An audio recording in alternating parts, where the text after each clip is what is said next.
All right, great. Okay, so we're going to talk about geo-decentralization today and why it is a foundational question.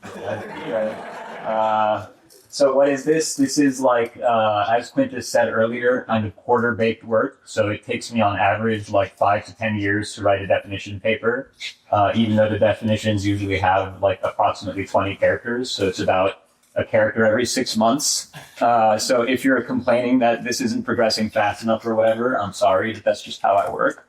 And so this is going to be some napkin research, some kind of sketches of some in-progress stuff. For a lot of you all, this may have some old content.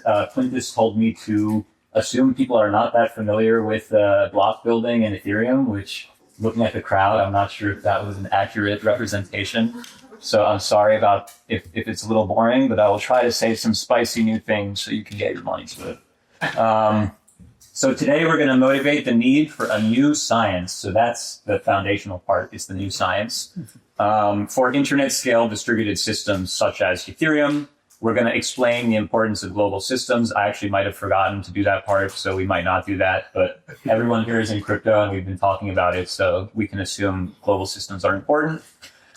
Then we're going to tie in the intersection of economics and distributed systems. So when blockchains came about, there was this new interest in this field of study called crypto economics. So before, let's say you were deploying, a cloud app for Facebook, you could just choose your 5 clouds, have a metric, make sure they were sufficiently geographically distributed. And because you controlled a lot of the substrate, that would be good enough. You wouldn't have to risk those nodes moving, or those nodes kind of doing all these bizarre behaviors, or those nodes trying to profiteer on top of your system, or all of these things that we see in crypto systems. On the other hand, with crypto systems, we aim for a much more kind of self-regulating ideal, a more market-based notion of security, and a more permissionless system where anyone can join or leave, or indeed move at any time. So how to secure systems in this model, that's kind of a new problem that before cryptocurrency didn't have much motivation. And so I'm going to argue here that we need to go beyond that and kind of bring geography and almost physics into crypto economics by analyzing a few simple examples and using them to make some pretty nuanced argument. So this is going to be a new science. There's a lot of work to be done. This is kind of, again, just my notepad of things that I've been thinking about on this and why I think it's important.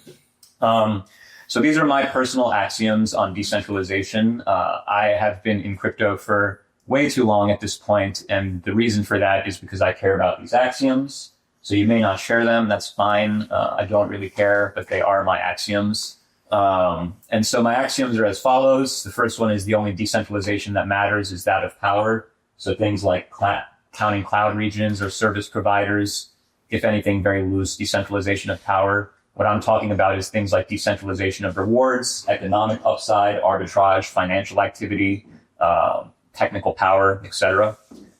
So in that vein, architectural or technical decentralization, as it's typically studied in consensus and BFT, will arise if the power is decentralized. So we know how to run a decentralized protocol on top of a decentralized substrate of power, but we do not know necessarily how to incubate from scratch this global decentralized system of power on top of the technical substrate in this permissionless kind of self-regulating model. So that is what this foundational science aims to kind of illuminate. How do we actually do that? So therefore, it should be a goal of all of these technical decentralization inquiries. So when we're doing things like simulating or measuring decentralization, as we just saw, or proposing protocols, as we're going to see later, the goal of these technical efforts should be to serve and protect the global decentralization of power that cryptocurrency intends to build. That's kind of the why of all of this. And the last axiom I had is that decentralization of power must be global.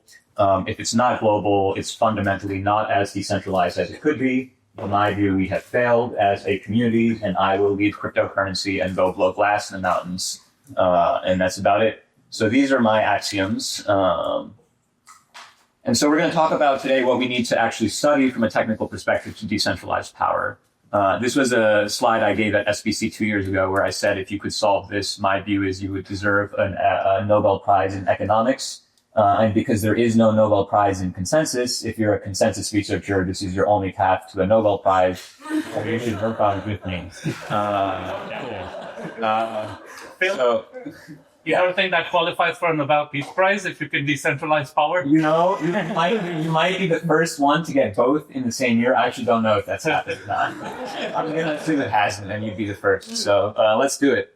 Okay, so how to decentralize power. Okay, so I'm going to basically spend this talk talking about one very, very microcosm question of this big field of study that I'm trying to establish, which is that to decentralize power, the first step is to understand how not to pour fuel on the fire of centralizing it more. If you can't figure out how not to make things centralized more, how can you expect to decentralize them, right? This seems kind of obvious. And the corollary of this is that the world is already pretty centralized. Things like fiber routes on the internet, things like financial activity, things like exchange locations, Web2 infrastructure, extremely centralized. So we already are building on top of a very centralized substrate, trying to build decentralization in. How do we do that? Okay, so let's start with kind of a didactic example here, a very simple example. So Alice and Bob have to sign a transaction together. Hopefully all these slides make sense because I made them in like 5 minutes this morning on 8 Red Bulls. So we'll roll with it if they don't. So Alice and Bob have to sign a transaction together. And to be valuable, this transaction has to make it into the next block. Let's say it's responding to some liquidation or something like that through a multisig that both of these parties control. So let's instantiate 2 protocols. A natural thing to do as technologists would be to throw technology at the problem. So what technologies do we have? There's 2 that are kind of cool here. Among many, I have a big table that's not in this slide deck if you care later. But MPC and TEE, these are 2 technical protocol things we can do. So in MPC, maybe Alice and Bob use the garbled circuits protocol to compute this joint signature on top of each of their private inputs, and then send it into the block, which maybe gates it via a smart contract. The second possibility is we can use a TEE to do this. So Bob can send an authorization to Alice's TEE, which can produce a joint signature to be validated by the blockchain only after checking Bob's attestations. These are 2 choices for how to actually do this. How do we decide which one is going to be more decentralized? How do we also parameterize these 2 protocols, choose things like delays and various other things you need to fill in when you actually build them? So I'm going to start by presenting this definition without context. Many of you have probably already seen this. It is basically a ratio, or you can do a difference if you want to use the additive definition, which is probably better, between the profit that a player, an arbitrary rational player, again, we're trying to build self-securing systems, will make in a game and some network. So it's a ratio of the profit that this player will make if everyone has no latency in the network to the profit that this player will make in a real-world network. So if this ratio is very high, this means this arbitrary player P is going to make a lot more when everyone is co-located than they would if they were running this same protocol on the previous slide across a worldwide network or something like the internet. And we call this the geo-centralization coefficient of the protocol. It's not trying to measure how centralized or decentralized you are or how many data centers you deployed in or anything like that. It's more in the vein of what Quintus said, where we're trying to study basically the pressure on your protocol. What is the iterative pressure to centralize and to move closer together? In my view, in economics, the iterative kind of marginal pressure to act in a rational model determines a lot of the outcomes and certainly a lot of the MOLOCs we see in economics. So that's why we study it this way. So how do we actually study these 2 protocols? Okay, well, let's say that we instantiate this concretely into a game where Alice and Bob have 5 seconds and will make $100 if they can respond to this liquidation. So let's consider 2 different we're also adding some stuff to the protocol specifications up top. So in MPC, we know from garbled circuits that Alice and Bob have to exchange a lot of messages over whatever communication channel they have to derive an output. They have to kind of exchange messages corresponding to logical gates. So let's say this takes them 20 messages to generate this signature securely. With a TEE, this would require, let's say, 3 messages. 1 from Bob to Alice, 1 from Alice to the chain. I don't know why it's 3 and not 2, whatever, it still works. So let's compare these 2 protocols in a game where they have 5 seconds and gain $100 for completing this kind of task. When the network delay is something like 0.01 seconds in the system, let's say that's the worst case delay that could ever be expected on the communication channels between Alice and Bob, it doesn't really matter. Neither one of these schemes will yield Alice and Bob more profit from co-locating because their worst case latency is already sufficient to gain the full reward. So in this case, both schemes make $100. If on the other hand, they have a 3-second network latency, obviously these 20 messages can't happen within the deadline, so that scheme will make no money. These 3 messages, on the other hand, that should be 1 second, not 3 seconds, sorry. But you get the point. The team makes the money. Like I said, it was a long morning. So in this world, SGX protocols for this game actually can be more geo-decentralized than MPC because they can be deployed across slower communication channels and yield you the same time profit curves that you would see through something like an MPC protocol. Very counterintuitive for crypto people. All right, let's bring in blockchains because we love blockchains. This is where, if you've seen all this before, I might say something that's actually interesting to you. So turn on here. So let's consider 2 blockchains, both in, let's say, the Ethereum or Nakamoto style fork choice consensus rules. Let's not complicate things. On the left, we're going to parameterize the blockchain with 10 millisecond block time. And on the right, we're going to parameterize it with a 5-minute block time. And let's say that most of your validators in this example are located in a single data center. Let's say 60%. We see this concentration in Ethereum in things like US East, in Solana, in places like Hetzner, etc. And so let's choose this arbitrary P that we were looking at in our definition earlier to be this player that's kind of on the outskirts of the network and has 20 milliseconds of latency to this cluster. So now if we compare basically how much profit they would make if they were co-located to how much they make in the real world, on the left side where they have 10 milliseconds of block time, this player makes no money at all because they're just not able to send any messages or respond to the chain. The blocks are progressing faster than they can even send a single message. So there's really no hope here for this player. And on this side, you get the cuddly teddy bear or the really angry bear. Those are from old slides. But on this side, happy face. It's still happy because they can contribute. They have 20 milliseconds. They can run the Nakamoto protocol.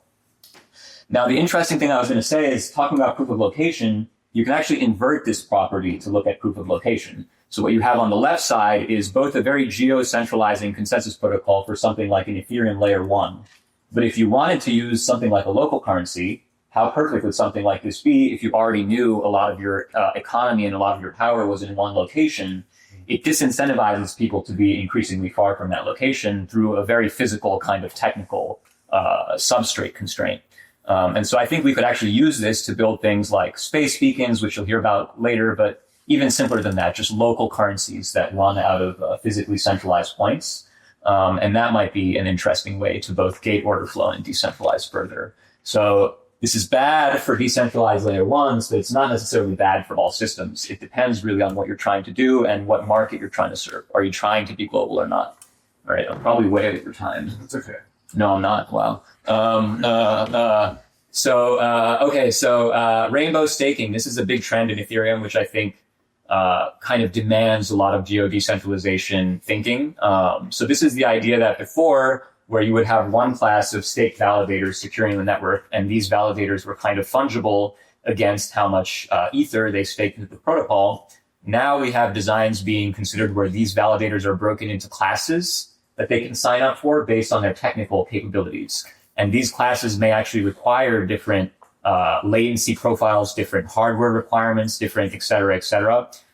You've seen the acceleration of this with things like Solana through like the new gateway-based consensus protocols they're using there, et cetera.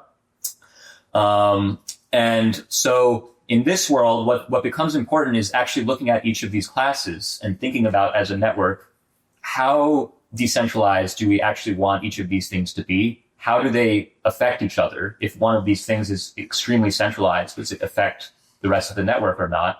And I think this isn't a conversation we've had a lot in Ethereum. Specifically, 2 interesting problems that we can care about. One is block building. We've talked about it before today.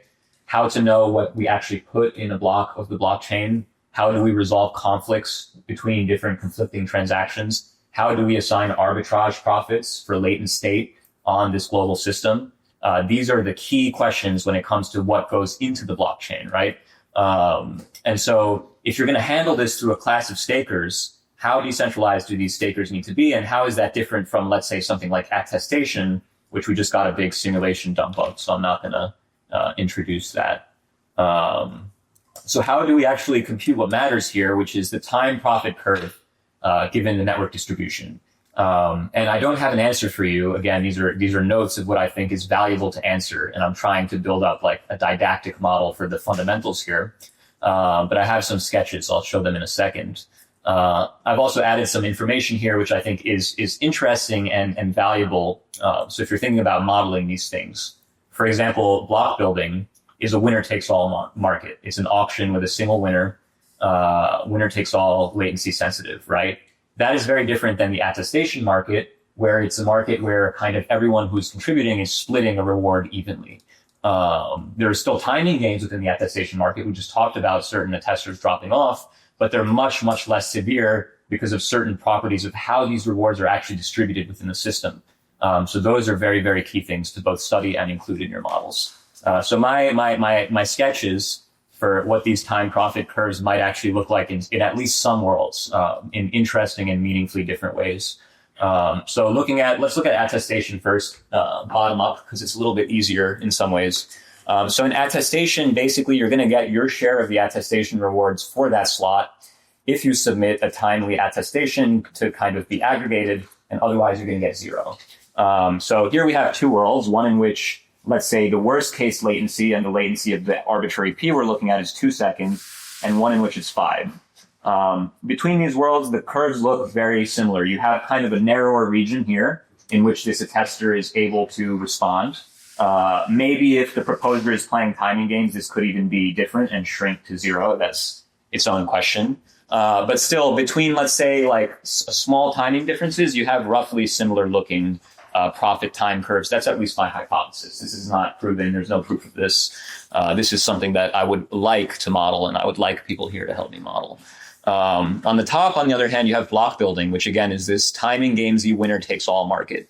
So let's say you have two blocks competing, on the left, one having a 2-second latency, and on the right, one having a 5-second latency, where they're taking these 5 transactions that are arriving at random times across the slot, computing the value of each ordering of these transactions, and selecting and relaying the most valuable one. And whoever does that most efficiently kind of wins the auction.